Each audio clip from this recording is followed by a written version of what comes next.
এর আগের ভিডিওতে কীভাবে মা পূজা অর্চনা করে সেটা তোমাদের দেখিয়েছি। এই ভিডিওতে যেটা বলছিলাম লক্ষ্মীর খণ্ডবালা পুজো, সেটা আসলে কীভাবে হয় সেটা তোমাদের দেখাবো। এই হাঁড়িটা ওখানে তোলাই থাকে। বছরে 6বার পুজোটা হয়, শুধু এই পৌষ মাসেই ধানটা পরিবর্তন করতে হয়। তো মা প্রথমে সব এইগুলো আস্তে আস্তে, ওর ভেতরে অনেক কিছু ছিল, সেগুলো সব বার করে নিল। তারপর ধানটা এই ড্রামটাতে ঢেলে নতুন করে আবার ধান এই থালাটার মধ্যে দিয়েছে। এরপর মা এক এক করে সব কিছু সাজিয়ে নিল। দেখো পিতলের এটা লক্ষ্মী আর নারায়ণ এই সিংহাসনের উপর প্রথমে তাদের বসিয়ে দিল। কি সুন্দর দেখতে লাগছে না? আর মা তারপর একে একে সব কিছু সাজিয়ে দিয়েছিল।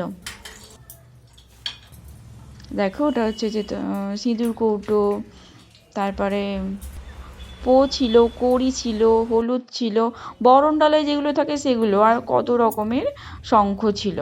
মা বলছিল আরও অনেক রকমের শঙ্খ আছে, কিন্তু এখানে জায়গাটা শর্ট বলে কম শঙ্খই দেখানো হয়েছে। দেখো, আর এই হাঁড়িটার মধ্যে আবার তুলে রাখবে, পুজো হয়ে গেলে পরের দিনে তুলে রাখতে হয়। আর পুজোর প্রসাদ হিসাবে এই খেসারির ডাল থাকে, আর এই যে ফল মিষ্টি থাকে। ওই খেসারির ডালটা মা বেটে বড়া করে সেটাই ওই সারাদিনটা খায়। এই যে দেখো ব্রাহ্মণ এসে পুজো করে দিয়ে গেছে, পুজোর পরে তোমাদের দেখালাম। আর তার সাথে দেখালাম আমাদের মিষ্টি মা লক্ষ্মীকে। দেখো কত সুন্দর মিষ্টি আমাদের মা, কি সুন্দর বসে আছে। জয় মা লক্ষ্মীর জয়।